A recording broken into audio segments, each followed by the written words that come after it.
दो चार पेज आज ही करा दो शायद सर।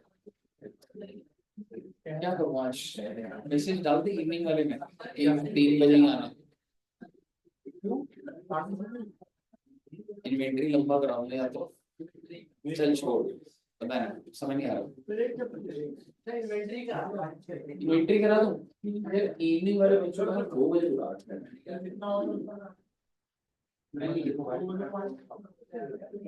ग्रुप में डाल दिया 3 बजे इन्वेंटरी करा। सर आप मेरी बात को नहीं होगा क्योंकि ब्लॉक चल रहा है मिल लगेगा ज्यादा पढ़ना है इसलिए बुला के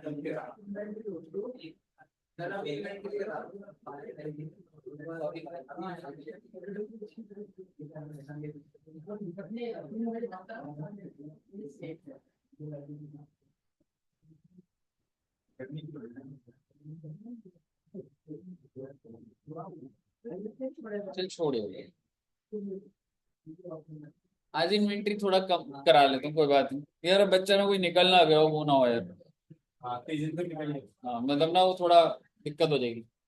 ठीक है आइए बच्चे छोड़ देंगे कुछ भी छोड़ देंगे। सर इन्वेंटरी कितने मार्क्स का आता है sir ji?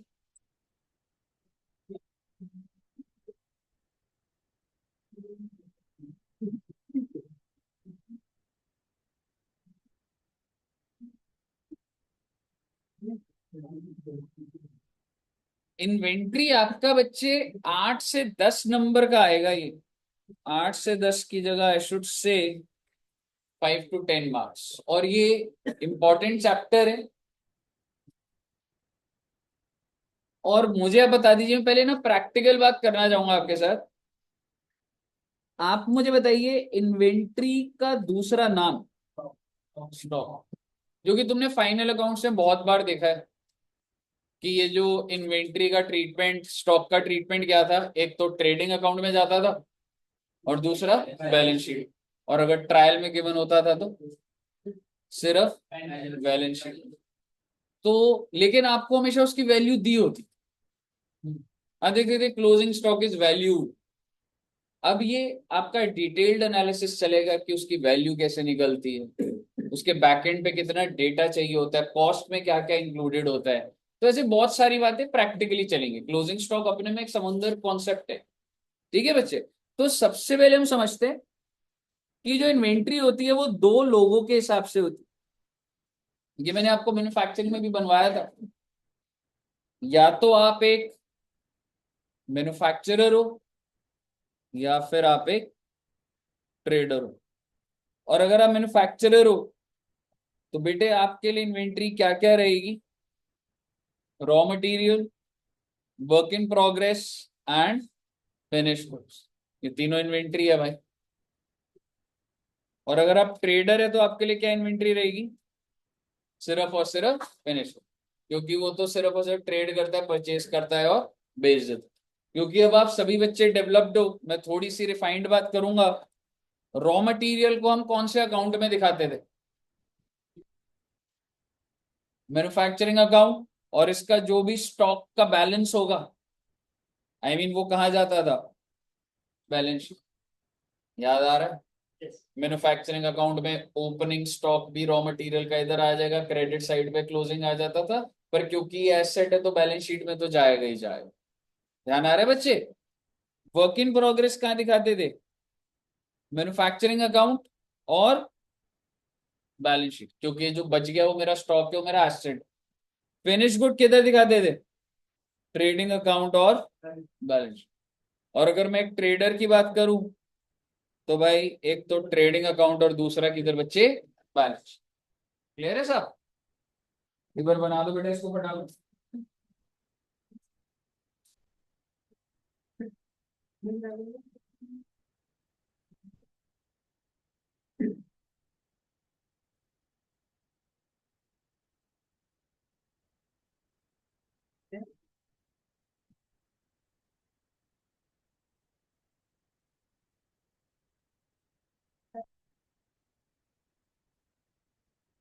Meaning of inventory. अब आइए इसको थ्योरेटिकल देखेंगे, क्या लिखा हुआ, इंपॉर्टेंट बात है, ट्रू फॉल्स में आ जाती है कभी कभी।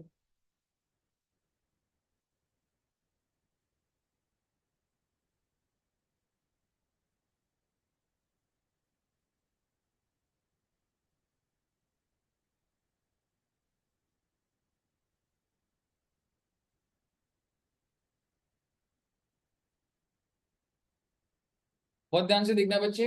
मीनिंग ऑफ इन्वेंट्री में मैं कुछ लिखवाऊंगा भी सही से। ठीक है। Inventory can be defined as an asset. तो एक बात तो तय है भाई, इन्वेंट्री मेरा एसेट होता है भाई। जितनी भी बाहर आपको दुकानें दिख रही है, उनके पास जो भी स्टॉक पड़ा हुआ है, ठीक है, उसको सबसे पहले प्राइमा फेसी तो क्या चाहिए, उनका एसेट है भाई। करंट एसेट है, fixed asset, current asset. So inventories can be defined as an asset which is held for sale in the ordinary course of business. That is, they are talking about finished goods which is held for sale in the ordinary course of business. मतलब धंधा ये है कि मैं बेच रहा हूँ। दूसरा, इन the process of production, that is work in progress. जो प्रोसेस में, जैसे अगर मैं शर्ट बना रहा हूं तो अभी कपड़ा बन चुका है, तो it is in the mid of the process. और तीसरा, for consumption in the production of goods और सर्विस, मतलब वो क्या बोल रहा है, रॉ मटेरियल। कहने का मतलब है, रिफाइंड बातों में, ये तो बच्चे बात हो गई फिनिश गुड्स की, दूसरी हो गई ये वर्क इन प्रोग्रेस की, और तीसरी क्या हो गई, for consumption in production goods और सर्विस। ठीक है, अभी उससे आगे मत पढ़िएगा, तो टेक्निकली तीनों नाम लिखे हुए हैं, finish good, work in progress and raw material. आगे की बात पढ़, including maintenance supplies, consumables like machinery spares, servicing equipment and stand by equipment. मेरा आपसे सवाल, में बस एक प्लांट एंड मशीनरी है, 500 करोड़ की प्लांट एंड मशीनरी है, उसमें नट बोल्ट्स लगते हैं, तो नट बोल्ट्स नहीं लगते?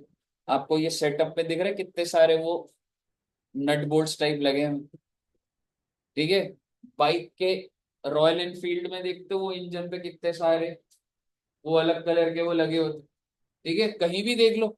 तो मेरे पास 40 करोड़ की मेरे को इन्वेंट्री रखनी पड़ती है, मैं उसको बेच नहीं रहा, मेरा फिक्स्ड एसेट है। लेकिन क्योंकि वो फिक्स्ड एसेट चलता है तो इतना वाइब्रेट करता है कि वो नट बोल्ट्स निकल जाते हैं भाई, कंटिन्यूस लगते हैं। क्यों ऐसा नहीं हो सकता? और दूसरी बात, मशीन चलने के लिए पेट्रोल भाई टैंकर पे टैंकर लग रहे हैं, और मशीन चलने के लिए पेट्रोल बहुत कंज्यूम हो। अब सवाल ये, क्या वो मेरी इन्वेंट्री है? Answer is yes. समझ रहे हो? कहने का मतलब है, मशीन चलने के लिए, sir ji, every day 10,000 litres of petrol is use. क्या वो मेरी इन्वेंट्री है? बिल्कुल ऐसा बोलो। मशीन में जो नट बोल्ट्स है, आप बाइक खरीदते हैं आपको टूल किट मिलती है, एक बाइक के लिए टूल किट मिल रही है। सोचो अगर plant and machinery, Tata power, Reliance industries, इनका कितना स्पेयर पार्ट होता होगा इनके पास? तो क्या वो भी इन्वेंट्री है? Answer is yes. अब आपके दिमाग में आ सकता है कि सर आप उसको फिक्स्ड एसेट भी तो बोल सकते, फिक्स्ड एसेट नहीं बोल सकता? बोल सकते। अगर उनका यूज बहुत रेगुलर नहीं है, मतलब वो मशीनरी वाइब्रेट होके बार बार नट्स नहीं निकल रहे, 5 साल में एक बार होगा ऐसा, सप्लाई रखी है मैंने 20 करोड़ की, लेकिन वो बार बार यूज नहीं हो रहे, तो मैं उसको क्या बोल सकता हूँ, फिक्स्ड एसेट। तो जजमेंट इन्वॉल्व। और अगर वो nut bolt specific use machinery के लिए, और उसका यूज इरेगुलर, अब मैं एक बार, अगर आपने जितना एब्जॉर्ब करे फैसे, आप बताना पीपी होगा या पीपीई। पीपी समझते बच्चे? क्या फुल फॉर्म होती है बच्चे PP? Property plant and equipment. तो सर एक पीपीई है, वो बहुत ज्यादा वाइब्रेशंस होती है उसकी मशीनरी में, तो उसके नट बोल्ट्स का रेगुलर यूज हो रहा है। पीपी या इन्वेंट्री? इन्वेंट्री। पहली बात, the use is irregular and it is specifically for that machine only. ठीक है ना? तो थोड़ा सा आपको हिंट लगेगा। आइए पढ़ते। तू क्या बोल रहा था? Including maintenance supplies and consumer, मतलब पेट्रोल वेट्रोल कंज्यूमेबल। बेटे एक बात बताओ, अगर एक शर्ट बनानी है तो क्या सिर्फ कपड़ा बटन यही लग रहा है क्या? उसको भाई चलाने के लिए जनरेटर्स अगर यूज हो रहे हैं, उसमें पेट्रोल डल रहा है, वो भाई कंज्यूमेबल्स है वो। समझ रहे हो? हाँ जी। क्या आएगा? लेबल तो इन्वेंट्री है। करोड़ों की उसमें स्टैक बनते होंगे, जितनी शर्ट है उतना लेबल अटैच हो रहा है, उसपे जो धागा है वो भी इन्वेंट्री। लेबर। मशीनरी को चलाने वाला जो लेबर होता है वो इन्वेंट्री नहीं होता। अगर जो इंसान लोग होते हैं उसको ऐसे नहीं बोलते कि उसको बेचते नहीं है बिल्कुल। सर एक बार प्रॉपर्टी प्लांट एंड इक्विपमेंट वाला दोबारा समझाना। बिल्कुल। स्टैंड बाय इक्विपमेंट वही हो गया मैडम कि टूल किट, तो वो कह रहे हैं अदर देन। ठीक है, तो जैसे टूल किट हो गया, लूज टूल्स हो गए, ये अदर देन है। बट नीचे लिखा होगा अगर वो उसका यूज रेगुलर है तो मैं उसे इन्वेंट्री भी बोल सकता। ठीक है ना, तो एक बार आएगा बच्चे, एक बार देखना, एक बार समझना। अच्छा पहले तो ये 3 पॉइंट लिख लो इन्वेंट्री की, वो लिख रहे थे ना मीनिंग में, सिर्फ ये 3 पॉइंट्स लिख दीजिए, 1 2 एंड 3।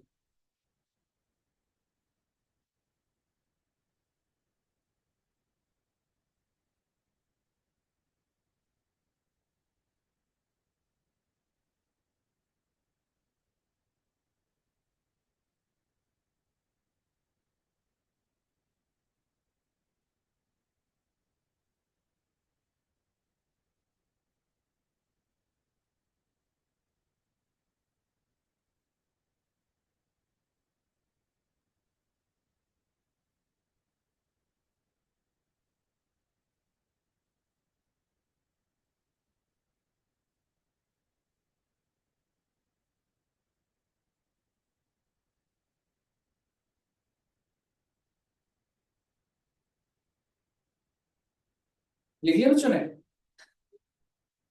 आज कम बच्चे आएंगे अभी, घर ही हूँ, तो पुराने वाले आ गए थे तो अच्छा गया।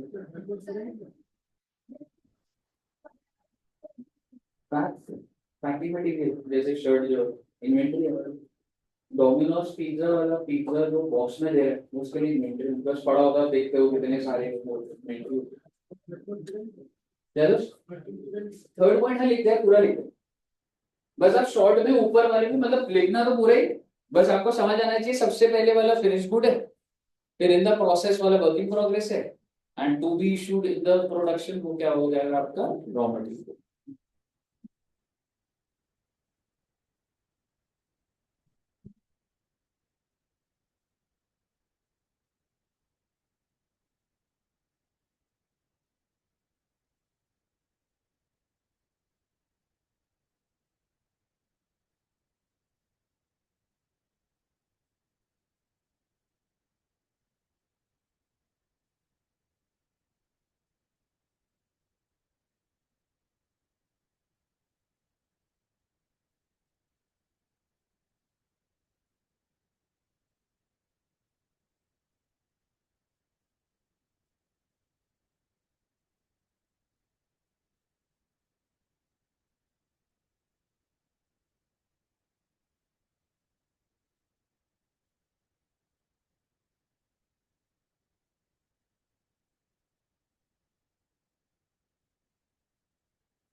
हाँ जी बच्चे, हाँ जी,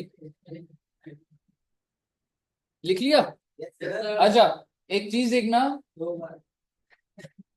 ट्रेडिंग, हाँ ये देखना, इन मैन्युफैक्चरिंग कंसर्न दिख रहा है, ये रीड करना बच्चे एक बार। इन मैन्युफैक्चरिंग कंसर्न दिख रहा है ना ये तो रहा भाई। अच्छा, इस पे नहीं आ रहा वो।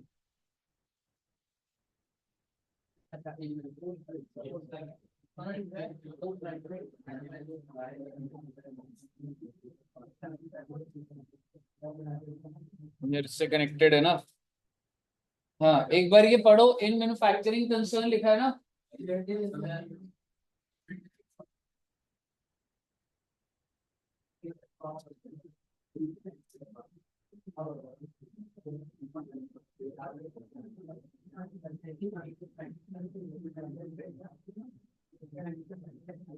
अच्छा, समझ आया क्या बोल रहे हैं? देखो भाई, हाँ तो केस टू केस डिपेंड कर। अगर मैं सिंपल सी बात बोलूं, अगर कोई लूज टूल या ये है स्टैंड बाय जो जिसका यूज रेगुलर है, बार बार हो, तो वो इन्वेंट्री है। लेकिन अगर उसका यूज इरेगुलर है और एक और हिट मिल जाती है, it is in relation to that fixed asset only, तो वो क्या हो जाता है बच्चे, पीपीई हो जाता है। क्लियर है, समझ आया ना आपको ये पॉइंट? ठीक है ना? ओके, तो अब आइए सर जी कुछ लिखते हैं। मीनिंग ऑफ इन्वेंटरी लिख लिया ना बच्चों ने? बड़े ध्यान से सुनना बेटा। आप सभी बच्चों को पता है कि सर हम लोग ना इसको बनाना मत अभी, बैलेंस शीट में हमारा जो क्लोजिंग स्टॉक होता है हम उसकी कुछ वैल्यू लिखते हैं, कह सकते हैं उसकी कुछ वैल्यू लिखते हैं। और वो वैल्यू आपको आज तक हमेशा दे रखी थी, दे रखी थी ना। वो वैल्यू क्या होती, वो निकालने का आपको कंपनी में हमेशा निकली हुई मिलेगी या उसको कैलकुलेट करना पड़ता, कैलकुलेट करना पड़ता है। ना ना, इन्वेंट्री तो वो है जो तेरी बिकी ही नहीं, समझ रहे? तो आइए अब जरा हेडिंग डालते हैं, that is valuation of inventory. हाँ जी, वैल्यूएशन ऑफ इन्वेंट्री। और लिखेंगे बच्चे, inventory is valued at lower of, okay, lower of cost और एनर्जी। क्या बोल रहा है सर ये? बेटे सबसे पहले तो समझो, ये जो तुम ये जो इन्वेंट्री पढ़ रहे हो, ये मैं कुछ नहीं कह रहा, भारत देश में आईसीआई ने अकाउंटिंग स्टैंडर्ड बना रखे जो पार्लियामेंट में पास हो रखे हैं। और इन्वेंट्री से रिलेटेड कौन से नंबर पे पास हो रखा है, ये AS2। आपको पता है ना, आईसीआई अकाउंटिंग स्टैंडर्ड इशू करता है। अकाउंटिंग स्टैंडर्ड टोटल 1 to 29 है, जिसके अंदर हम लोग AS2 काफी डिटेल में पढ़ रहे हैं। तो AS2 कहता है कि भाई तुमको अपनी इन्वेंट्री को वैल्यू करना है। सर वैल्यू क्यों करें, आपको समझ आ जाएगा, क्योंकि इसी वैल्यू को बैलेंस शीट में भेजना है। Inventory is valued at lower of cost और एनआरवी। आप मुझे बताइए एनआरवी क्या होता है पहले तो? नेट रियलाइजेबल वैल्यू, एक बार लिख लेना बच्चे, net realisable value. Let suppose मेरे पास जो इन्वेंट्री पड़ी है, मेरा जो स्टॉक है वो 100 रुपए का, उसकी कॉस्ट है 100 रुपए। तुम्हारे हिसाब से जो दुकानदार की कॉस्ट होती है एनआरवीएस की, उसको क्या लग रहा है कितने का बिक जाएगा? बिका नहीं है, उसको आइडिया तो होता है ना, कस्टमर आएगा तो इतने रुपए का बोलूंगा। तो एनआरवी होता है नेट रियलाइजेबल वैल्यू, कि भाई मेरे को लग रहा है मैं इतने का बेचता हूँ, तो वही आइडिया हो जाता है, सेलिंग प्राइस आप कह सकते। तो तुम्हारे हिसाब से एनआरवी ज्यादा होती होगी कम होती होगी? ज्यादा जनरली, जितने भी दुकानदार बैठे, एसी लेके कोई बैठा तो अगर कॉस्ट 20,000 है तो भाई बेचता तो 30-25 का होगा ना। तो मान लो 150 रुपए की एनआरवी। मेरा आपसे सवाल है, as per AS two, what is the value of inventory? Balance sheet में इन्वेंट्री कितने से दिखेगी? 100 से दिखेगी। ट्रेडिंग अकाउंट में इन्वेंट्री कितने? 100 रुपए से। और आप सभी बच्चों को फाइनल अकाउंट्स में इन्वेंट्री की जर्नल एंट्री सिखा चुका हूं। जब साल खत्म हो जाता है, प्रोसेस समझिएगा, काफी डिटेल जाने वाली है बात। एक कंपनी है, साल खत्म होता है, सबसे पहले गोडाउन में जाती है और यूनिट्स की गिनती करती है। मान लो ये कितने यूनिट, अच्छा, इन्वेंट्री का मतलब तो यही है ना, साल खत्म हो गया जो बच गया उसी को बोल रहा हूं ना। मान लो मेरे पास 10 यूनिट थे और कितने रुपए की कॉस्ट थी? So there are 10 units, and what is the cost per unit? ये कॉस्ट भी कैसे निकलेगी सीखेंगे। और इन्हीं 10 यूनिट का एनआरवी कितना है? 15। मेरे पास जो सामान पड़ा हुआ, मैंने पहले गिनती करी, मैंने कहा 10 चीजें पड़ी हैं, 10 मोबाइल फोन, उसकी कॉस्ट कितने की है? 10 रुपए। और उसको मैं बेचूंगा कितने का? 150। क्या अभी तक मैंने क्लोजिंग स्टॉक की एंट्री डाली हुई है? नहीं डाली हुई। क्यों नहीं डाली, मैं बता देता हूं। मान के चल लो मैंने परचेज ही 10 करा था पूरे साल में, नया बिजनेस था, तो परचेज करा होगा तो क्या एंट्री डाली होगी? Purchase to cash.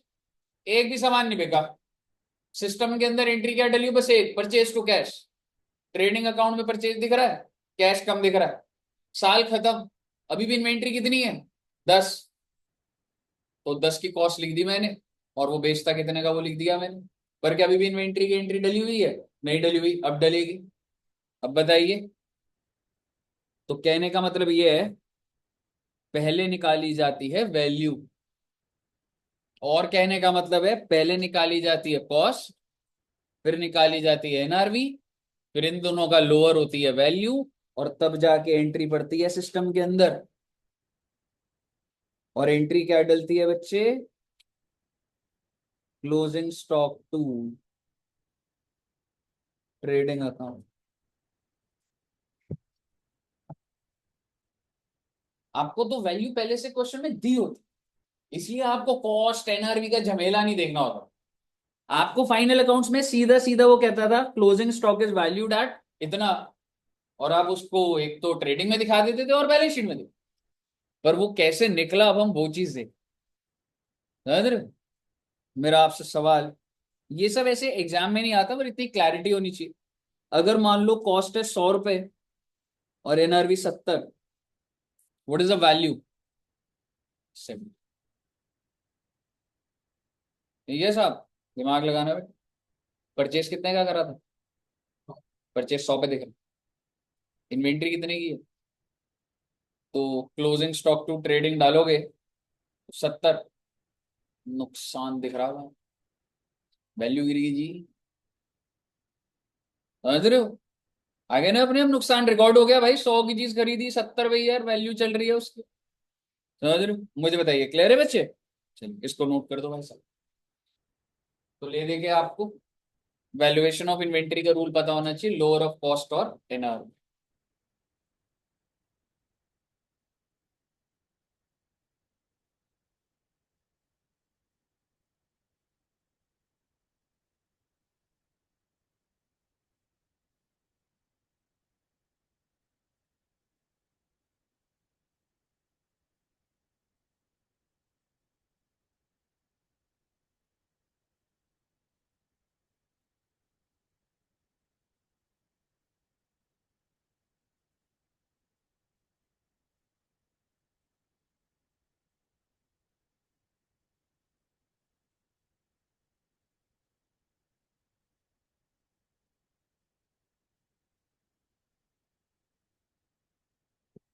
हाँ जी, क्लियर है बच्चे? अच्छा, एक बार सुनते जाइएगा। चलो पहले तो मैं एक क्वेश्चन दिखाता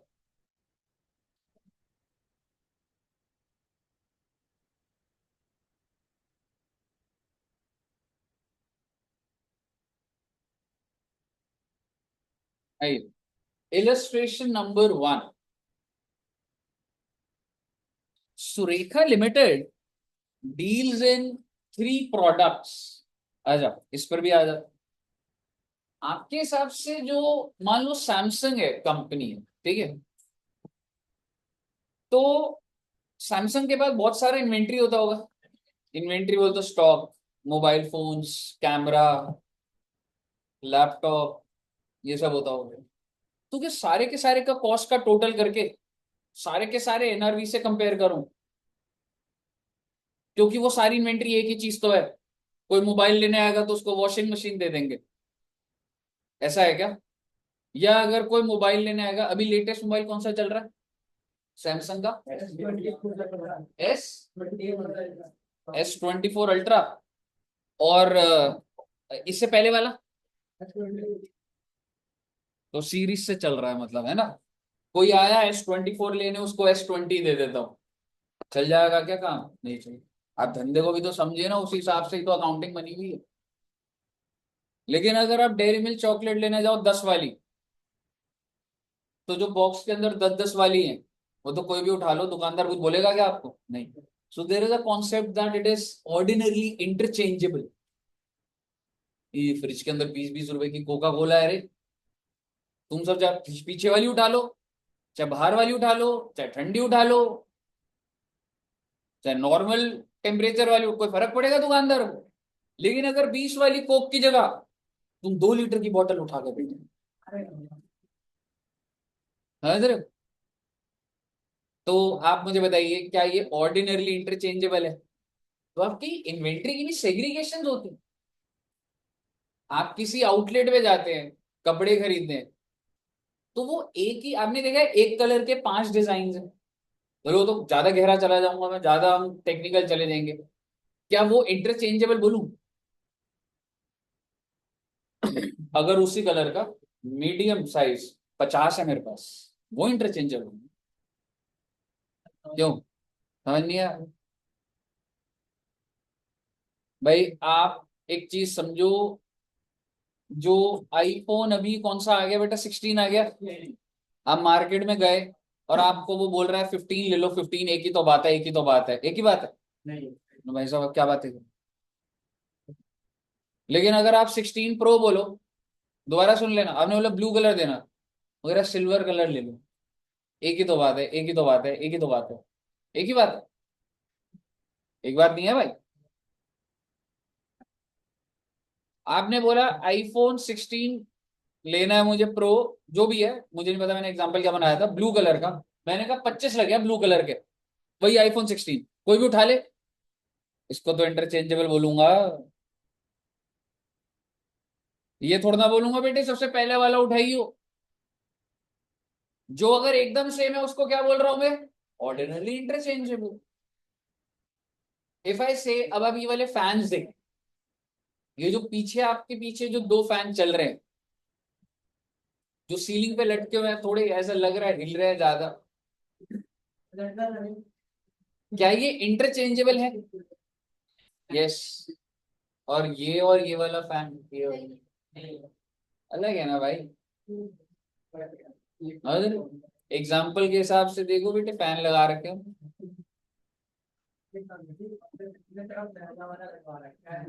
तेरी तरफ तो एसी लगा हुआ है, ठीक है। So basically, if they are saying, अब आप समझिएगा, मैं इसलिए आपको बता रहा हूं, मैं यूज करूंगा इस डेटा को। Surekha limited deals in 3 products PQR which are neither similar nor interchangeable.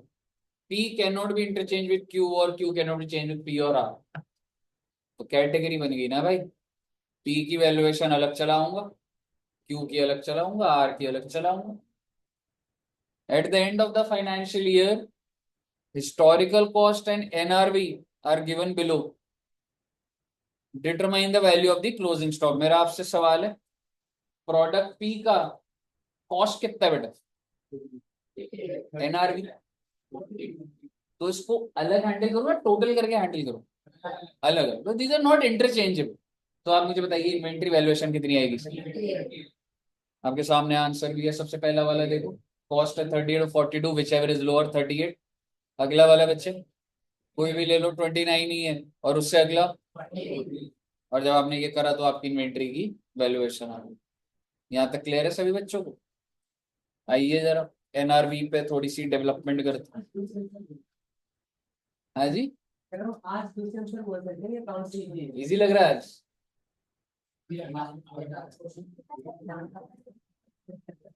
भाई बारी हो गया। अब डेवलप हो गया यार, अब तुम्हें इतना पढ़ा दिया ना। हाँ जी, चार टीचर, चार बंदे, चार लड़के।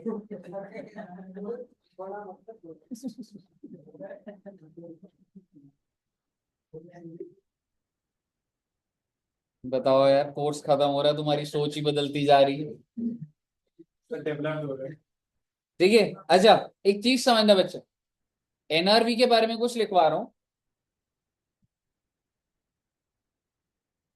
Estimated sale price minus necessary expense to make sales. Okay,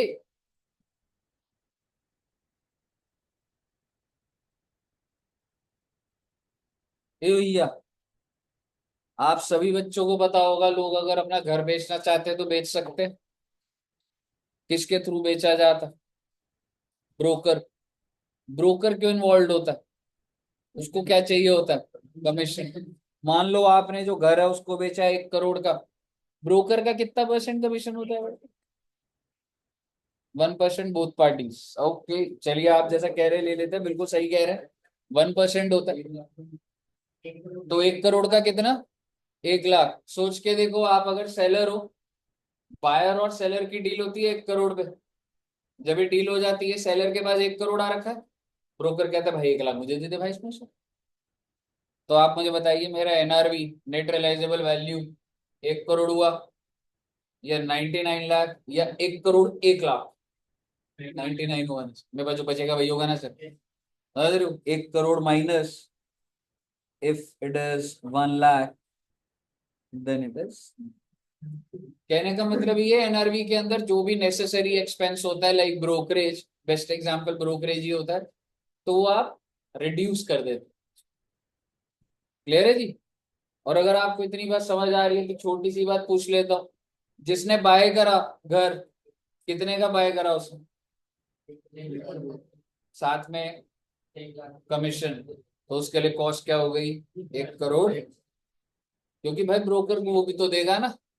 लेकिन मुद्दे की बात ये नहीं है, मुद्दे की बात ये है, आप एनआरवी आपको समझ आना चाहिए कि सेल प्राइस माइनस। ठीक है बच्चे, वेरी गुड। आगे देखते हैं, छोटी सी बात करूंगा, एक एग्जाम्पल बनाते हैं।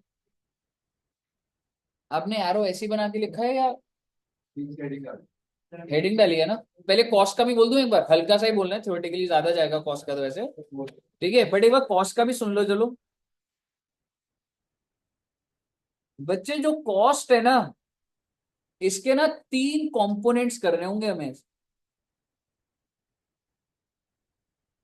और मैं किसकी कॉस्ट की बात कर रहा हूं? इन्वेंट्री की। हम इन्वेंट्री की बात कर रहे हैं ना। तो एक क्या होता है बच्चे? परचेज कॉस्ट, खरीदा कितने का। इसमें डिस्काउंट माइनस करके, टैक्सेस ऐड करके क्या करना होगा वो कर दूंगा मैं। अभी आप एक ब्रॉडर लेवल पे वर्ड समझिए, परचेज कॉस्ट। फिर इसके बाद होता है बच्चों कन्वर्जन कॉस्ट। कन्वर्जन कॉस्ट बताओगे क्या होता है? लेबर का खर्च, फैक्ट्री में बिजली चलने का खर्चा। आप सब बच्चों ने मैन्युफैक्चरिंग अकाउंट कर लिए, सिर्फ एक मटेरियल मिनट उतना होता था। करना। फैक्ट्री का रेंट, हेलो। मशीनरी का डेप्रिसिएशन, लेबर का खर्चा, electricity expense in the factory. There are many expenses which are required for production. Last is sir एक मिनट ऊपर करना स्क्रीन। Other cost. हाँ जी, हेलो। हाँ जी, सर एक मिनट ऊपर करना स्क्रीन। बस बस बस। दिख रहा baby? Last is other cost.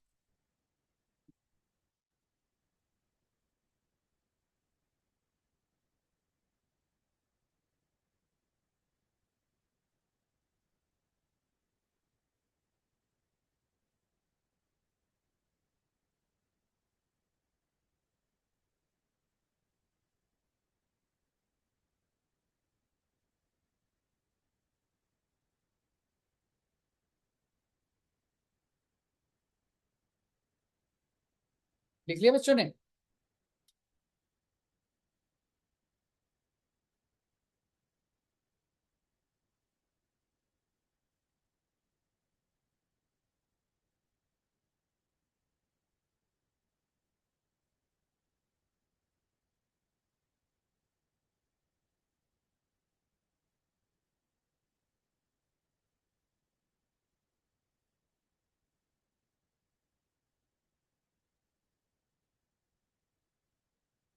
Valuation बताओ रे। एस्टिमेटेड सेलिंग प्राइस है ये, कॉस्ट दे दी है, सेल प्राइस दे दी है, ब्रोकरेज दे दी है।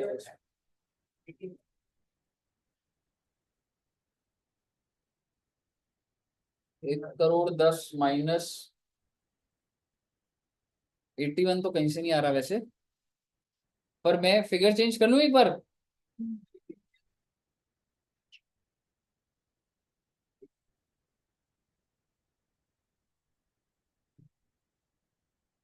कॉस्ट कितने की है बेटा? 1 करोड़।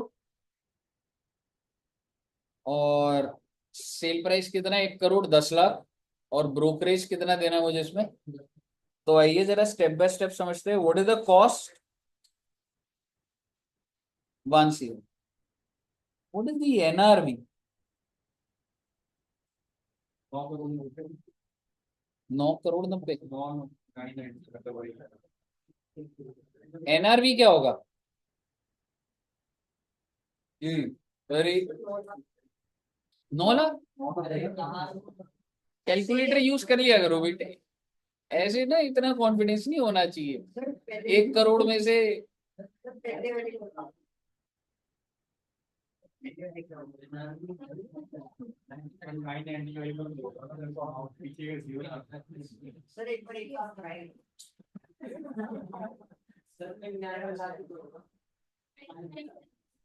एनआरवी, एनआरवी निकाल दो यार, कैलकुलेशन दी थी बस तुम्हें। 99 लाख आ रहा है ना? 1 करोड़ 10 सीधा नहीं पकड़ सकता ना, 10% माइनस करूंगा। 1 करोड़ 10 का 10 में से 11 लाख, तो 99 लैक्स आ गया ना। अब आप मुझे बताइए इन्वेंट्री की वैल्यूएशन क्या रहेगी?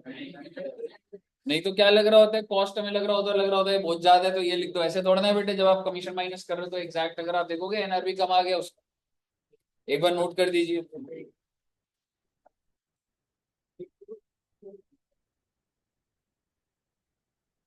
पूरी स्पीड रखना बेटे, डेटा आएगा एक के बाद एक। एंट्री वेंट्री नहीं डालनी, वैल्यूएशन निकाल दो बस। कहिए sir. All clear till here? Okay.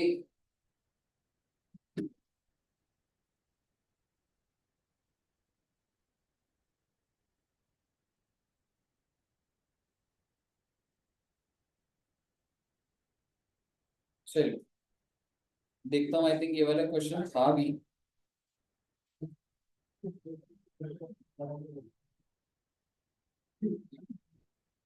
ये और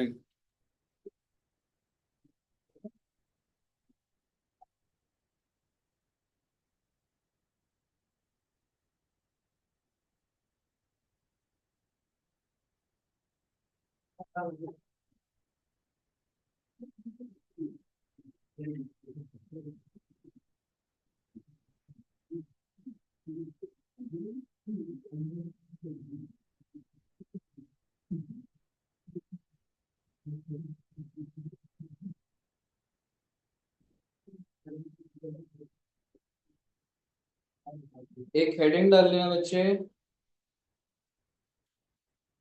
पीरियोडिक सिस्टम। अरे सर क्या होता है ये अभी समझ आएगा?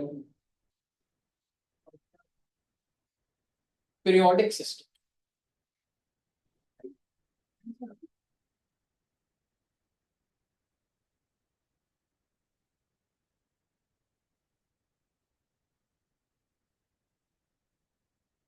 पीरियोडिक सिस्टम क्या होता है सर? फिजिकल काउंटिंग होती है उसमें। और चलिए एक चीज मान के चलते, कि मान लो बेटे कि एक शॉप है,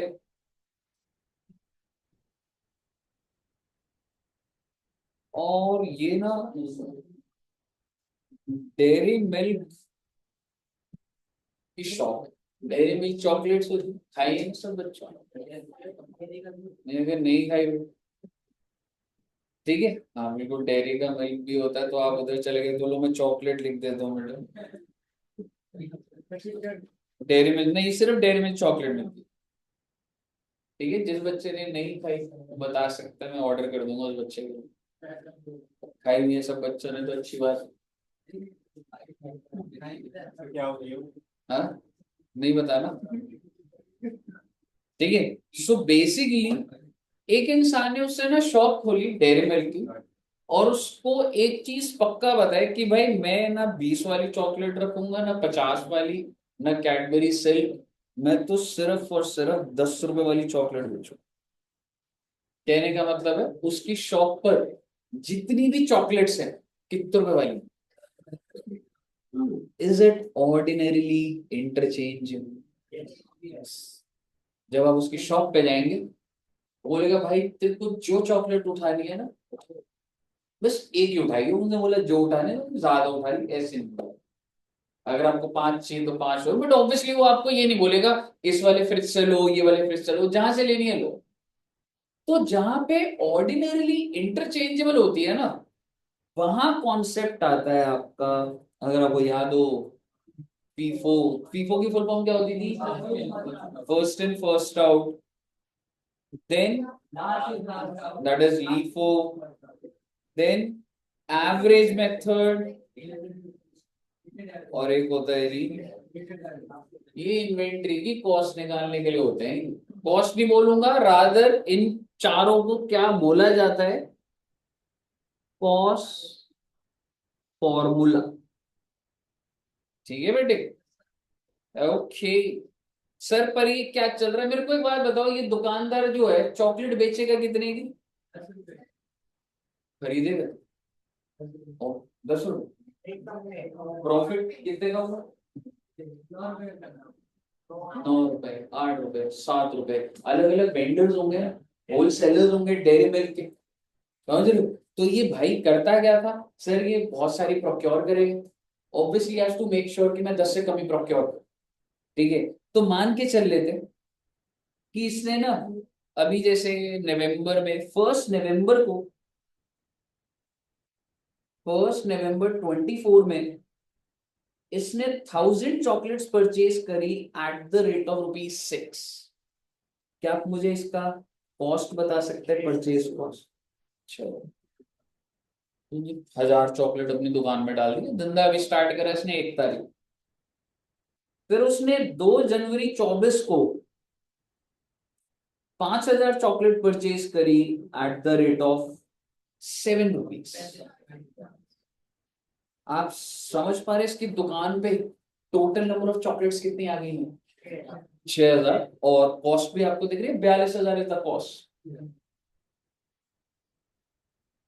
भाई ने 3 तारीख को 4000 चॉकलेट और खरीदी, ₹5 की। कितना आ गया जी? 20,000। कस्टमर आया कौन सी तारीख को? 4 नवंबर को। ध्यान से सुनिएगा, 4 नवंबर को कस्टमर आया और कहता है जी मुझे, क्या होगा, क्या कहना है, ये लिखा हुआ था। ठीक है, 4 नवंबर को आया और कहता है जी मुझे 2500 चॉकलेट्स चाहिए।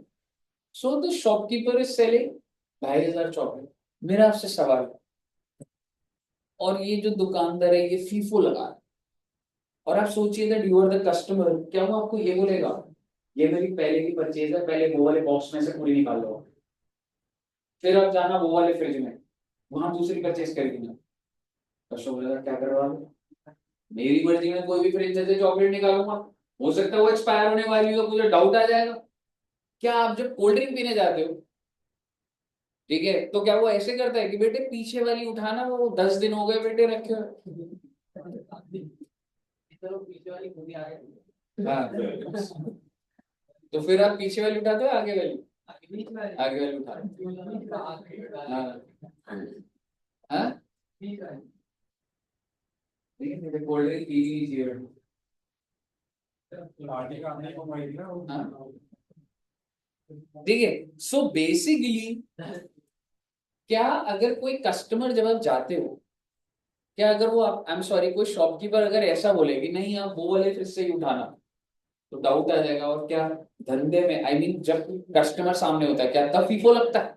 नहीं, मैं बोलूंगा आपको जो चॉकलेट उठानी उठा लो। उस टाइम भी हो सकता है आपने जो उठाई है वो ये वाले परचेज की हो, और उससे क्या फर्क पड़ रहा है भाई? अकाउंटिंग पे फीफो लगता है, दुकान के अंदर थोड़ा ना लगता है। दुकान के अंदर ये थोड़ा ना होता है कि ये अगर पहले का खरीदा है तो पहले बिकेगा। क्यों? कस्टमर ने दूसरा उठा लिया तो?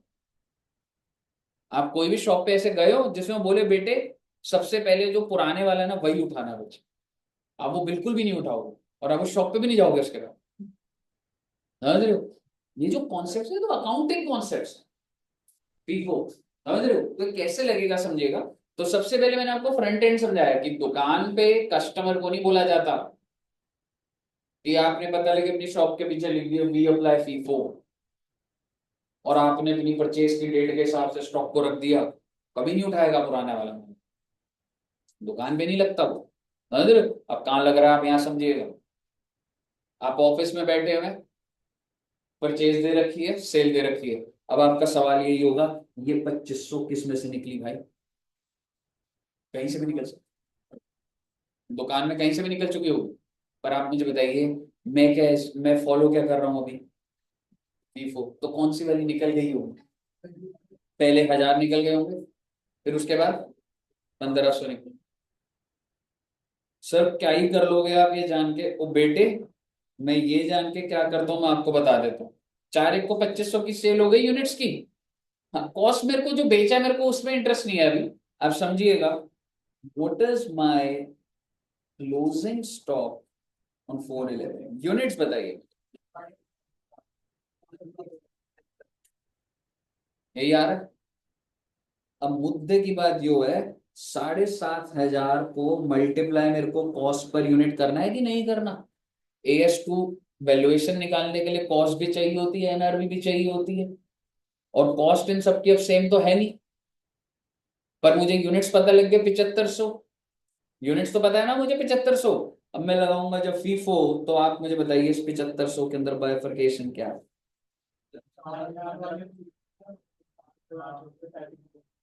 क्या मैं कह सकता हूँ? ना ना, पहले वाले लॉट में बताना है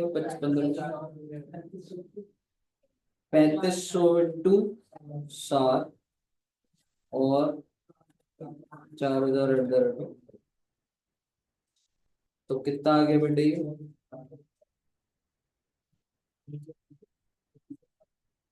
20,000 और 24,500, तो आ गया जी 44,500। अब मेरे को बता दीजिए फीफो लग गया ना कंपनी में। इसी तरीके से कंपनी के पास एवरीडे परचेज रेट होता है कि हमने कब किससे क्या परचेज करा, इशू करा, तो फीफो लगा देते हैं, जो बच गया क्लोजिंग स्टॉक उसकी वैल्यूएशन आ जाए। आप मुझे बताइए फीफो क्लियर है? अगर आपको फीफो क्लियर है, तो ये जो मैंने क्लोजिंग स्टॉक निकाला सारे मेथड से निकाल दूंगा जी ये तो फीफो मेथड है। अब आप मुझे बता दीजिए लीफो के हिसाब से क्लोजिंग स्टॉक कितने का है? ये जो 2500 सेल हुई है, कह सकता हूँ लास्ट लॉट में से ही निकला है ना? तो बताइए 1505 रुपए के 5000 सारे भी बचे हुए हैं। कितना आ रहा? 48, 48,500 यही आ रहा है। अगर आपको ये बात क्लियर है तो एवरेज मेथड भी बता दीजिए। चारों के प्राइस पकड़ोगे और एवरेज कर दोगे। हाँ, 3 के 6 +7 +5 डिवाइडेड बाय 3 कितना आ रहा है बेटे? 6 ही आएगा। और अगर 6 आ गया तो आप मुझे बता दो क्लोजिंग स्टॉक में यूनिट्स कितने तुम्हारे। ना 2500 तो बिक गए थे, 7500 यूनिट से 7500 इंटू 6 कितना आ गया बच्चे, 45,000। मेरा आपसे छोटा सा सवाल, एवरेज मेथड का लॉजिक बताता हूँ पहले। मान लो मैंने इसके बाद अगर एक यूनिट भी अगर 25 का खरीद लिया होता गलती से, बहुत जरूरी था, कोई खरीदने को तैयार था, 100 रुपए देने को तैयार था एक चॉकलेट के, मैंने मार्केट से 25 रुपए का खरीदा, एक यूनिट, क्या मेरी एवरेज प्राइस खराब नहीं हो जाएगी? समझ रहे हो, चाहे मैंने खरीदा कितना यूनिट बच्चे, बट जब आप इसका एवरेज करेंगे तो गड़बड़। तो क्या आपके प्राइस को यूनिट्स की इंपॉर्टेंस मिलनी चाहिए, नहीं मिलनी चाहिए? बिल्कुल मिलनी चाहिए। आप समझ रहे हो, वेटेड एवरेज गुडविल भी तो कर गए, समझ रहे हो? तो बेसिकली इट्स ऑलवेज लॉजिकल कि मैं सिर्फ और सिर्फ एवरेज मेथड फॉलो ना करूं, मुझे कौन सा मेथड करना चाहिए, वेटेड एवरेज। और ये सर कैसे होगा बेटे, बहुत ही आसान। यूनिट्स कितने कितने थे, 1000, और प्राइस क्या था,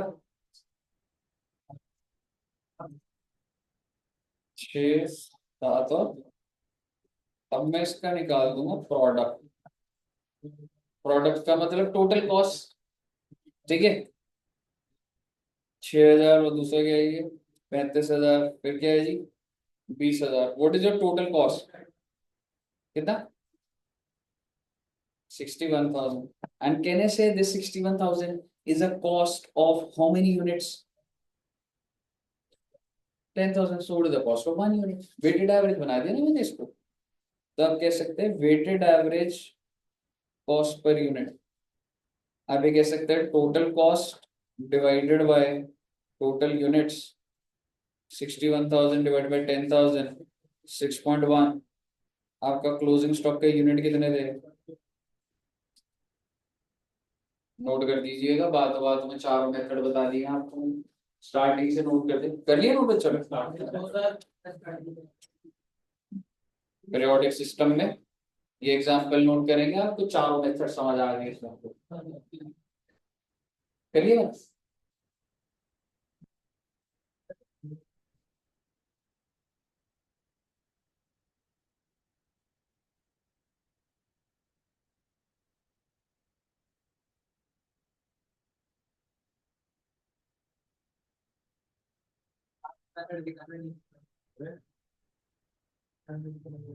बाकी लिख लिया आपने, लास्ट वाला खुद से ट्राई करो आप एक बार।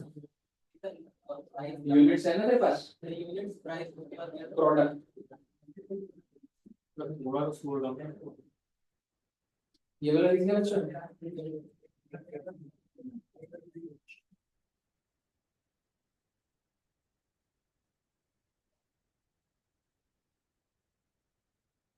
वेंसडे पार्टिसिपेट कर सकते, अरे पूरी का आई मीन टिल रिटायरमेंट बात हुई थी ना हमारी। हाँ कर रही हो रखना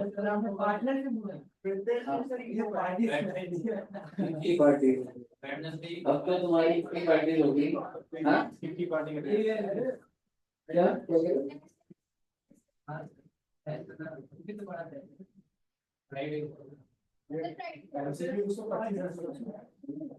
फिर फ्राइडे को टिल डेथ ले लेता हूँ मैं, ठीक है, जो कि डेथ हो जाएगा, जेएलपी और डेथ वाला टॉपिक हो जाएगा फ्राइडे या डेथ से पहले सारा दिन, कुछ नहीं है, हो जाएगा। चलो रे करो रे।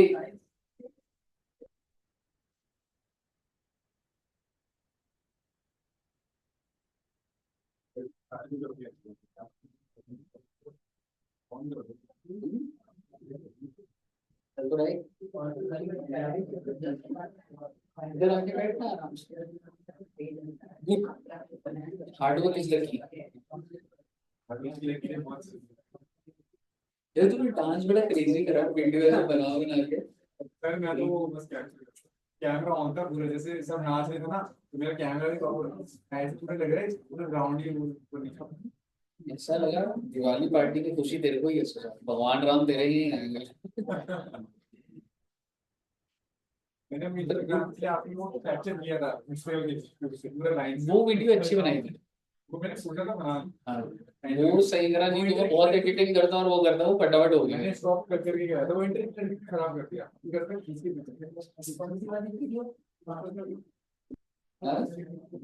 इवनिंग मैच में डाली थी ना दोनों में डाली वो, स्टार्टिंग से पूरा एंट्रेंस से लेके। इसमें लिखा नहीं है आदित्य को आई नहीं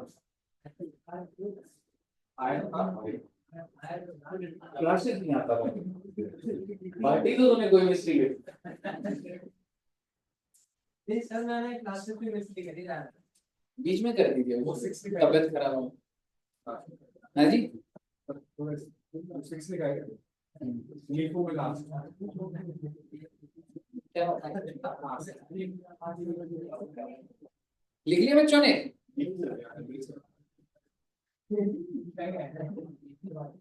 क्या कह रहा है तो टाइम में कहता हूं लड़की के साथ मिल रहा है। तुम्हें घर में लड़ाई कराओगे? और फिर बच जाएंगे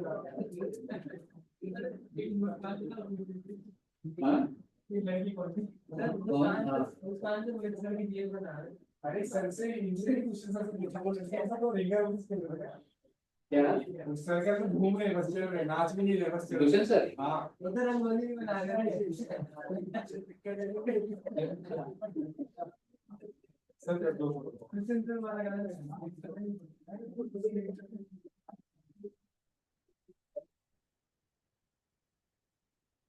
पर इतनी पार्टी से हम लोग करते नहीं है, मतलब जैसे पहले था ना, मतलब एज अ टीचर अगर बोलो ना, मतलब ऐसे आप नॉर्मल अगर जॉब में भी होते हैं वो होते हैं, इतनी पार्टी नहीं होती। बढ़िया लग रहा है। अभी होता है भाई हर डे टीचर्स डे का। हाँ हाँ सर हो गया। अब बच्चा भी है सर हमने गांधी पर तुमने हिम्मत करी यार, मतलब रिजल्ट डे वाले दिन भी पार्टी। हैट्स ऑफ यार, मतलब रास्ते में गया एक रिजल्ट हमारी तकदीर नहीं बदल सकता, तो रास्ते में मेरे को ना परनीत का मैसेज आया, मैंने बोला सर आया था कोई, मैंने कहा आए थे बच्चे, कैसे रिजल्ट देने के बाद आ गए बच्चे? तो कह रहा था 6 बजे के बाद हाँ उन्होंने कोई पार्ट रखा हुआ था, नहीं 195 आएगा उसके सब में ही है, 40 से ऊपर सब में ही है एग्रीगेट। सर दिवाली तो 1-1.5 घंटा पार्ट और चल जाता ना तो। पर वो उसका क्या था, मतलब मैं बताता हूँ, पेपर 65% ही अटेम्प्ट करता है, स्पीड का इशू है। मतलब अकाउंट्स का पेपर है 65 का, लॉ का 55, तो उधर नंबर सही है, डिलीवरी लेवल सही है। पर ठीक है यार, जनवरी में निकालना है सबने। दिवाली तो उनकी बनी है जिनके 200 आए 200 वाला भाई बहुत खुश होता है। हाँ निखिल, निखिल कौन? नवदीप। हाँ 200 देते हैं यार, 200 होते हैं।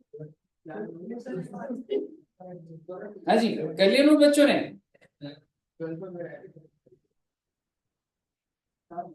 ओके, लास्ट में लिखा है आपने weighted average cost per unit, closing stock कितने यूनिट दे रहे? 7500, कॉस्ट निकाल दी 6.1 की, मल्टीप्लाई कर। सर इसकी लक्ष्मी 2 हाथ से है। इसकी 2 हाथ से है। अच्छा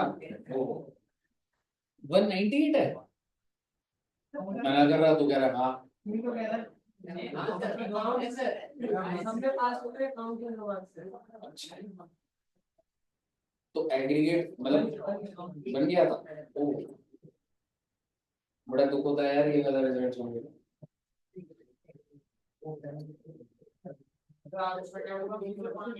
आरुष का ज्यादा नंबर बता रहे हैं, एक में रह गया कह रहा है, पर पता नहीं, मतलब उसके नंबर अगर ऐसे आए हैं तो दुख है मुझे बड़ा।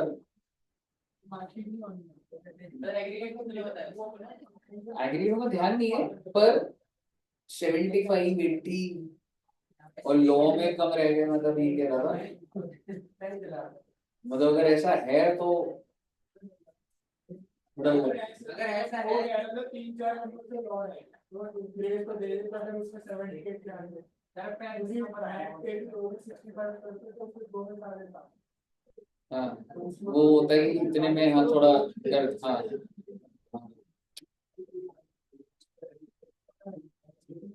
हाँ जी बच्चे,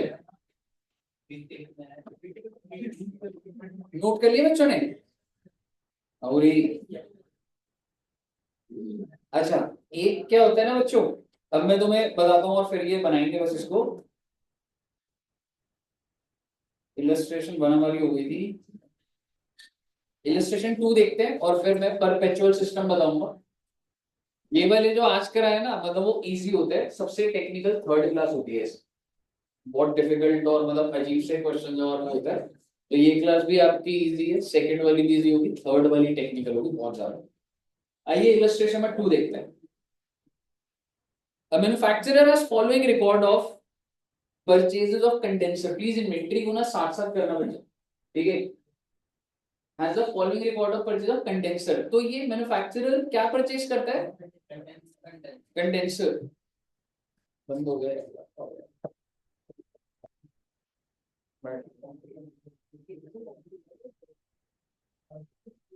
एक बार फाइल है किसी के पास बच्चों के पास?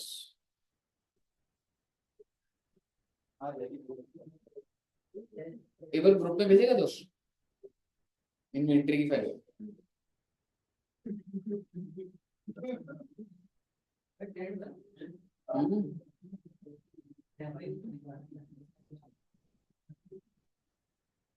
आज वो क्यों नहीं आई, स्मेरा जी क्यों नहीं आई?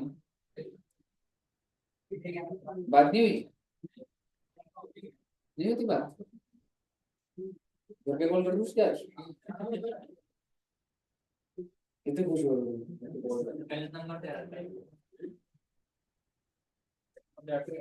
गया दोस्त, आ गया रहने के लिए, ऑन हो गया, रहने देने, ठीक है। फिर जरूर जल्दी देखना बेटे, थोड़ी सी स्पीड रखूंगा मैं। इलस्ट्रेशन में 2, मुझे बताइए भाई परचेज क्या कर रहा है? Condenser which he uses in manufacturing the radio sets, radio set में कंडेंसर लगता है। और मुझे आप बता दो दिसंबर 4 को कितना परचेज करा इसने, और रेट हमेशा दे रखा होगा, डिटेल पूरी चलेगी तभी तो एनालिसिस आगे बढ़ेगा। दिसंबर 10 को परचेज करा, 11 को परचेज करा, 19 को परचेज करा, 28 को, different units are different different price. Total purchase कितना कर लिया भाई ने? 2600। 1600 units were issued during the month of December till 18th of December. वो कह रहे 18 दिसंबर तक वो कितना इशू कर चुका था? Calculate the value of the closing inventory. मेरा आपसे छोटा सा सवाल, कुछ ऐसा लिखा फीफो लग रहा है, क्या लग रहा है? तो फीफो लगा देंगे, तो कुछ नहीं लिखा है assumption पेपर में डाल देंगे। आप मेरे को इतना बताइए, भाई ने 900 परचेज करे, फिर 450 करे, फिर 300 करे, 19 दिसंबर की परचेज देखूं अभी या रहने दो? रहने दो, बिकॉज ये इशूड ऑन 18 दिसंबर, तो उसने ऊपर वाली परचेज से तो करा होगा। तो अगर मैं फीफो लगाऊंगा तो 900 निकल चुके होंगे, 400 भी निकल चुके होंगे, 1600 हुए थे, 300 भी एग्जैक्ट निकल गए होंगे, 18 दिसंबर को पूरा खाली हो गया हो। तो आप मुझे बताइए स्टॉक में क्या बचा हो? 200, 200 इंटू 60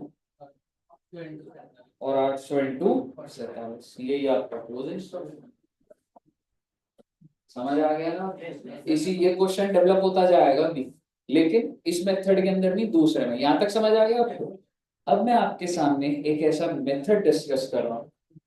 अब नई बात है, प्लीज बच्चे देखना, हेडिंग डाल लीजिएगा, परपेचुअल इन्वेंटरी सिस्टम। परपेचुअल, यहाँ पे लिखा भी हो spelling, computational stock under perpetual inventory system.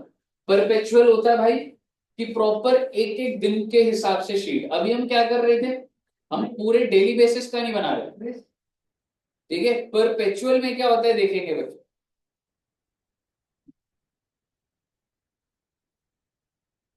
और मेरी बात बड़े ध्यान से सुनिएगा, 10-15 मिनट का कॉन्सेप्ट है, काफी कवर हो जाएगा फिर हमारा। अब इलस्ट्रेशन में 3 देखिएगा। इन द प्रीवियस एग्जांपल में क्या दे रखा था, मुझे परचेज दर की थी, ठीक है, और रेट दे रखे थे सबके। वो कह रहा है assume that following issues were made during the month of December. मतलब कह रहे हैं जो आप परचेज करी थी वो तो ठीक है, और आपने उसके बाद इशू भी करा। कौन सी डेट को इशू करा? हाँ भाई आराम से देखो, रिकॉर्ड ऑफ इशू दे रखा आपको।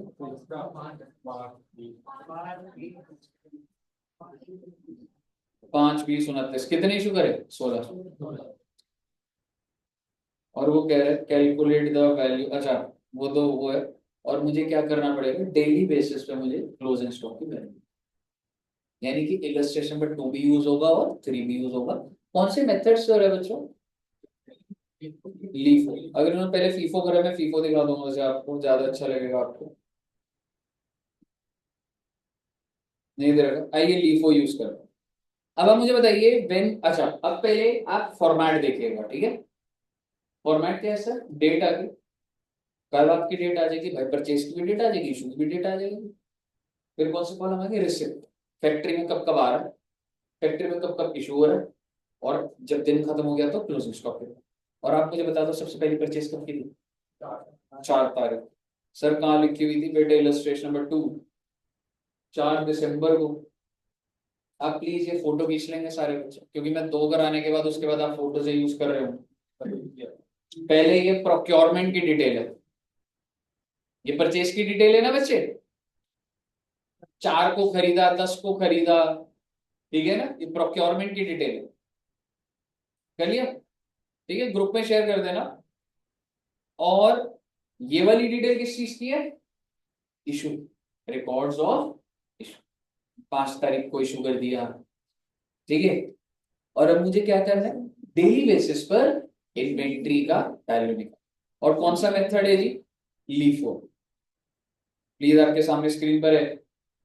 2 मिनट लगेगा समझाने मेरे को बेटे। 4 दिसंबर, डेट डाली सबसे पहली, यूनिट कितने?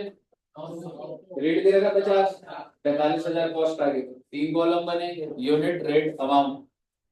क्या इस दिन इशू हुआ कुछ? तो यही मेरी इन्वेंट्री है भाई। इसका मतलब मेरी दुकान पे 900 यूनिट पड़े हैं 50 के हिसाब से, 45। क्लियर है? अगले दिन आया मैं, क्या मैंने अगले दिन कुछ प्रोक्योर करा है 5th को? नहीं। लेकिन क्या मैंने 5th को इशू करा है? कितने यूनिट? 500 के। मेरा आपसे सवाल, क्या लीफो लगा लोगे इसमें आप? अगर रेटिंग है क्या आपके पास? वो तो तब होता है ना जब मल्टीपल होता, तो मैं सबसे आखिरी वाले पर जिसका लगाता हूँ रेट फर्क होता। इस 5, ये जो 500 इशू करोगे इसी 50 वाले रेट की तो करोगे। तो इशू रेट क्या कर दिया उसने? 50, 25,000। कितने यूनिट रह गए आपके? 400। किस प्राइस पे? 50 पे। 400 इंटू 50, 20,000 आ गया। समझ आ गया? क्लियर है? अब आप मुझे बताइए नेक्स्ट कौन सी डेट को, यहाँ तो 20 तारीख है, और यहाँ पे कौन सी डेट है? 10। Now which date I pick 10। और कितने यूनिट्स परचेज करे मैंने, किस रेट पर? तो 400 इंटू 55, 22,000। क्या मैंने आज के दिन कुछ इशू करा? नहीं करा। रेट को मिक्स मत कर दीजिएगा, ऑलरेडी जो चल रहे हैं यूनिट्स जो मेरे पहले से थे वो तो 4, कितने यूनिट थे? 400। किस हिसाब से बच्चे? 50 के पहले वाले। मैंने और जो परचेज करे 400, किस रेट पे? So my total units are 800, पर वो बाइफरकेशन चलता रहेगा। और आप मुझे बताइए मेरी इन्वेंट्री टोटल कितने की हो जाएगी? 42,000।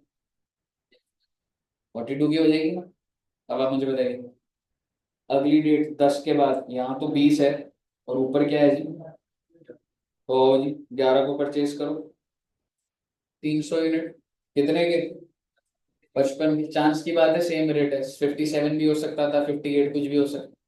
इशू कुछ है नहीं। अब मेरी इन्वेंट्री जो पुराने चल रहे वो तो है ही, और ये भी परचेज, यानी कि पहले चल रहे थे 450 वाले, फिर चलने लग गए 455 वाले, और ये 355 वाले और चलने लगे। सर इसको 755 कर सकते थे, कोई फर्क नहीं आया, पर कोई बात नहीं, चलने वाला क्लोजिंग स्टॉक आ जाएगा। अब आप मुझे बताइए 11 के बाद कौन सी डेट आ रही है? कितना प्रोक्योर करा आपने? ओके, तो 19 तारीख को आपने देखा 200 यूनिट परचेज कर, 60 रुपए के हिसाब से 12,000। इशू कुछ करा नहीं। क्लोजिंग स्टॉक देखेंगे आपको एंड में 200 भी जुड़ा हुआ दिख जाएगा। क्लियर है ना? कॉन्सेप्ट अब है। Now you have issued how many units? ये 600। अब लिखो लगाओ ना।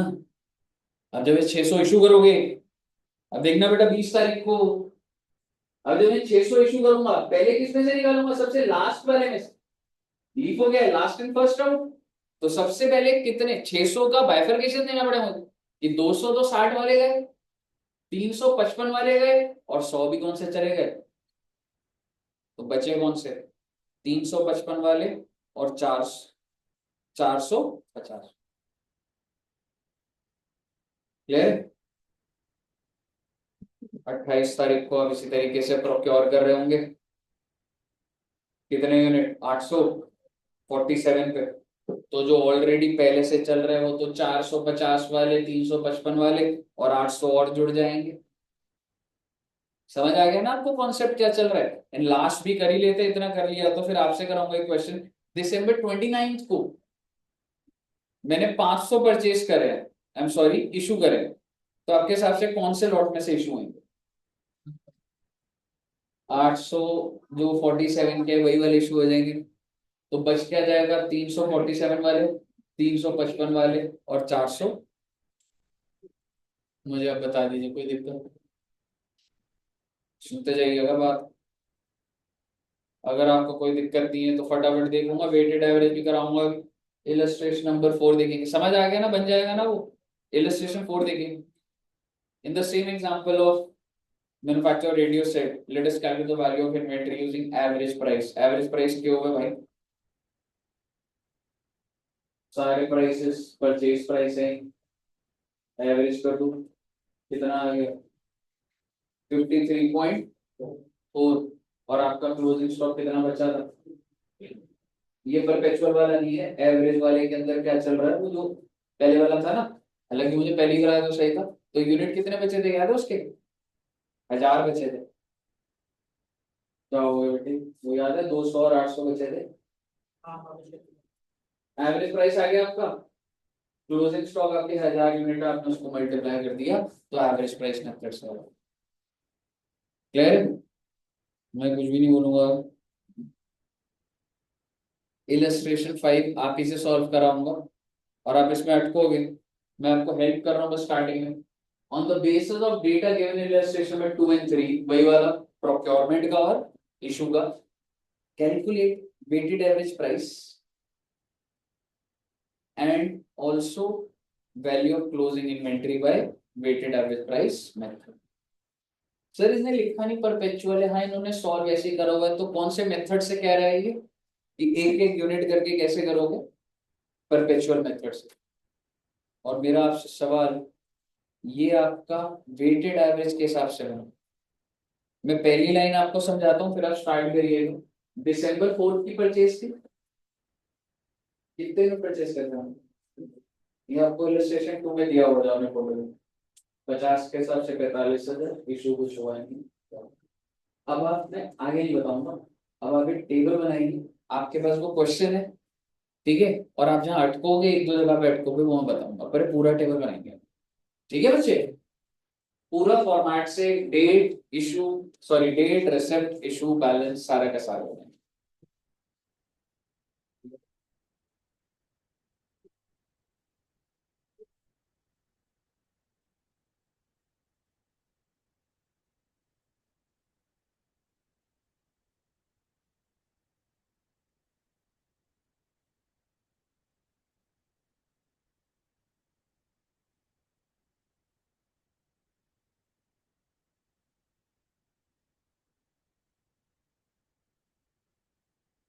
तो बच्चों के पास क्वेश्चन है ना?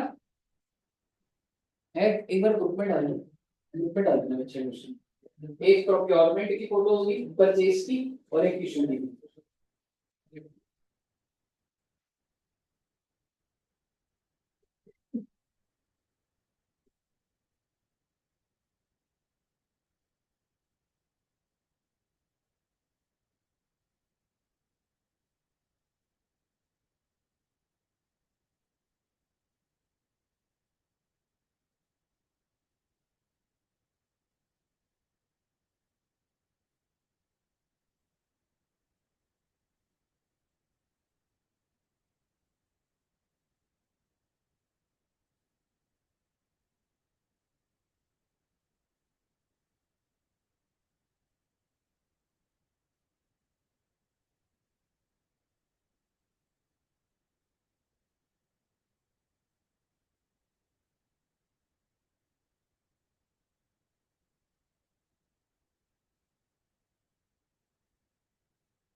दिसंबर 10 में आप थोड़ा सा अटकोगे क्लोजिंग स्टॉक में।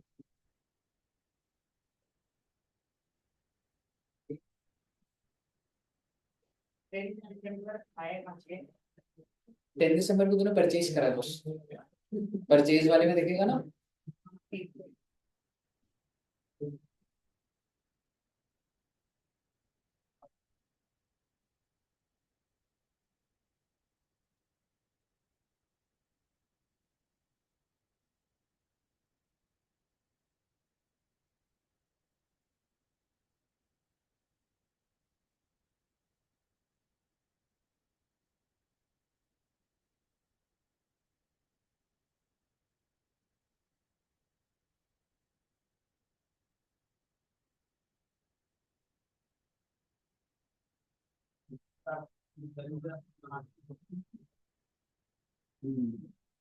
पर एक ऐसे करा देना होगा, एक तो बाइफरकेशन अब नहीं होगा क्योंकि अब यूनिट्स का प्राइस डिफाइन हो जाएगा। तो सबसे पहले स्टेप बाय स्टेप क्वांटिटी सीधा 800 आ गई, ठीक है। अब rate, you have two rates now. एक तो जो पहले के 400 चल रहे 50 पे, एग्जैक्ट, और फिर एक और 400 इंटू 55 उसका प्रॉब्लम, टोटल डिवाइडेड बाय, समझ रहे, एवरेज ही वेटेड एवरेज है ना ये। अच्छा, अच्छा, एवरेज में भी यही आ रहा है आपका, क्योंकि तेरे यूनिट सेम मल्टीप्लाई हो रहे हैं, हर बार नहीं होगा ना। तो टेक्निकली 400 इंटू 50 प्लस 400 इंटू 55 कर, क्योंकि वो यूनिट्स बराबर हो गए, इससे तो कोई एवरेज है, समझ रहे, वो चांस की बात है कि तेरे एवरेज से 52.5 है। अगर मीन में कैलकुलेशन में यही रहेगा कि 400 एग्जैक्टली, प्लस 400 बिल्कुल, टोटल और divided by total unit total units 800।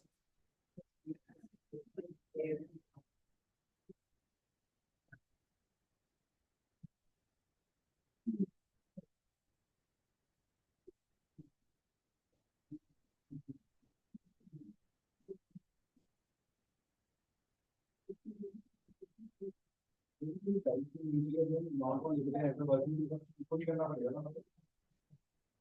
मोटा से हर एक चीज का नहीं नहीं,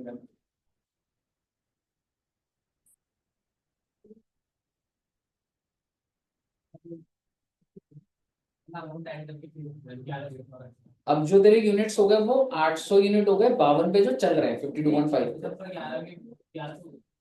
हाँ, 1100, और अब दोबारा से तू रेट निकालेगा, ठीक है, अनदर वे है वो, लेकिन मैं एक हमेशा सेम वे अगर बोलूं, 800 into 52.5 plus 300 into 55 divided by 1100। हाँ, बात तो वही है जो आप कह रहे हो। निकला, शुभम का निकला, कौन सी डेट, 11th को तूने प्रोक्योर ही करा यार 300, जो 1100 यूनिट का है। मैं वो बनाता हूँ ना, देख ऑलरेडी कितने यूनिट्स थे तेरे, 800, कितने रुपए पे चल रहे,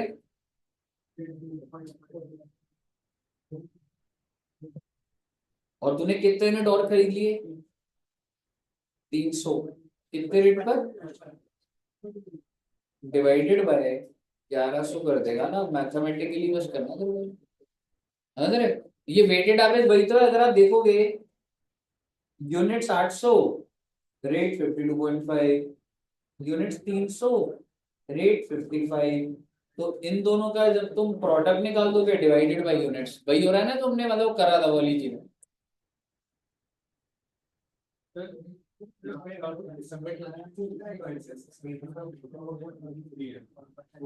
now there is no no, कुछ भी नहीं होगा, तू अपने यूनिट्स को एक रेट दे चुका है, तूने जो ऊपर वाली डेट पे, अब तेरे सारे के सारे 1300 यूनिट 54.23 पर है। So now when you issue, तो 54.23 पे इशू होगा, समझ रहे, अरे ना, अरे श्वेता जी का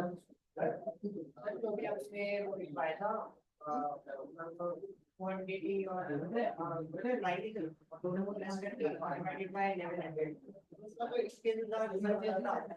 ऐसा हो नहीं सकता, कैलकुलेशन मेरे को बता, ठीक है। हटा दूं ये?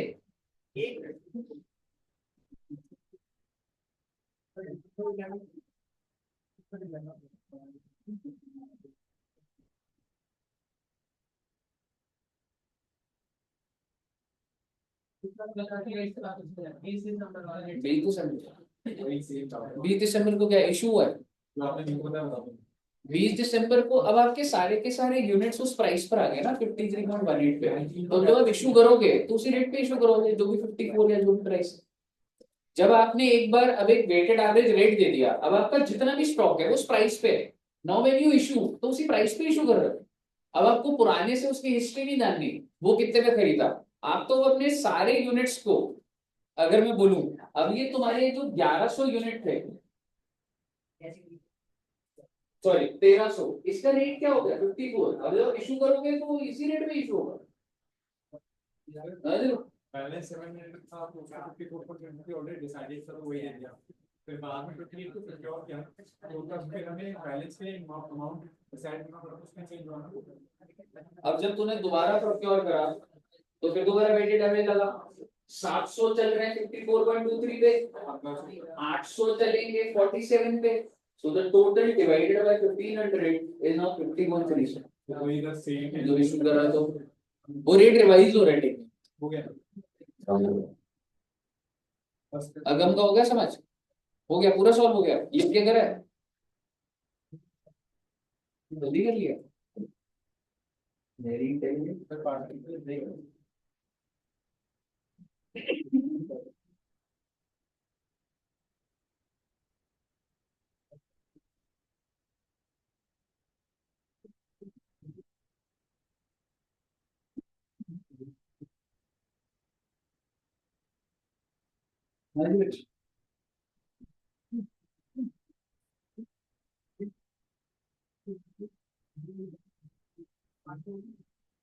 ओके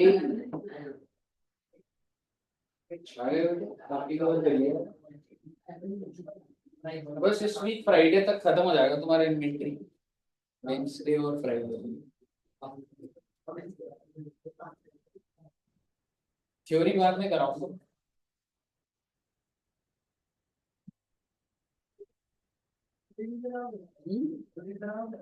थ्योरी कराऊंगा। कुछ जो 4 या 8 महीने के थ्योरी आती है ना वो कॉमन ऊपर होता है रीजन के साथ, चाहे ट्रू हो चाहे फॉल्स हो।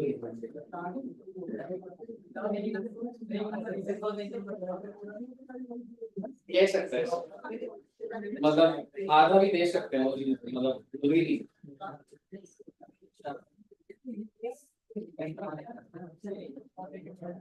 हाँ जी बन गया सब बच्चों का। होम का हो गया पीछे, इधर हो गया, हो गया, युग का हो गया। दिखाइए युग रजिस्टर।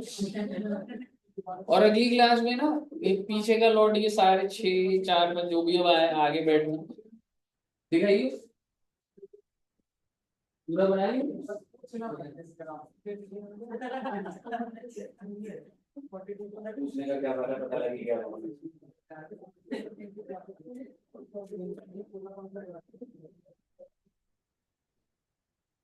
ओके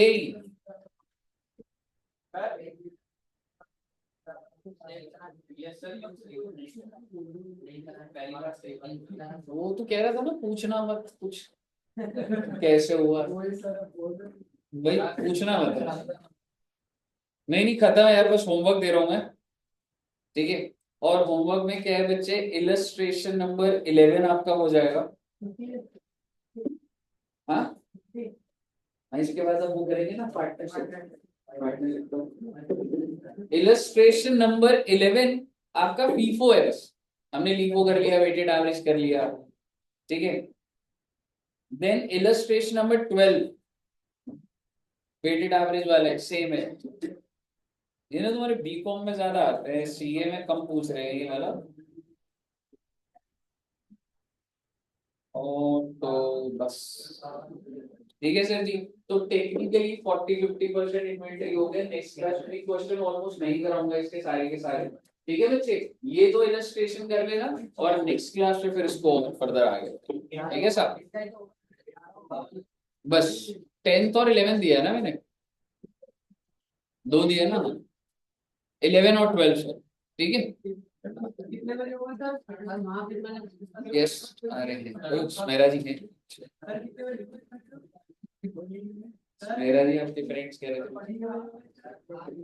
बस अभी रजिस्टर खोल देना, स्टार्ट कर रहा हूँ, बस बैठ जाओ। होगी बेटे, बहुत लंबी ब्रेक लिए दिवाली वाली की सारी। आ जाओ 5 मिनट में आ जाओ। 5 तो नीचे जाने को किसने बोला? कह रहे थे नीचे तो जाने ही पड़ेगा, कहाँ जाता मुझे वही बोला। 10 मिनट में फटाफट आ जाओ बस, ठीक है, जल्दी जल्दी आ जाओ।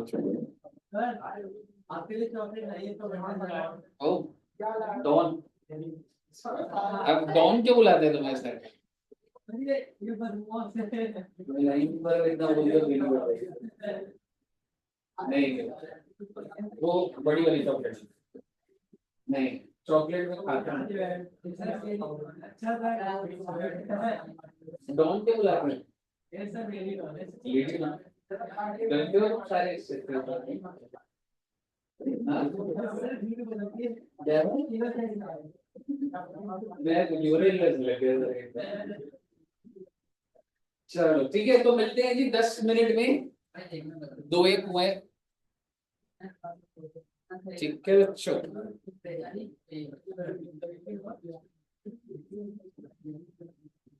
वंश ने अभी ज्वाइन करा है। वंश एक बार ना 2:10 पे लॉग इन करियो दोस्त, ठीक है, 2:10 पे दोस्त। Okay, thank you very much. और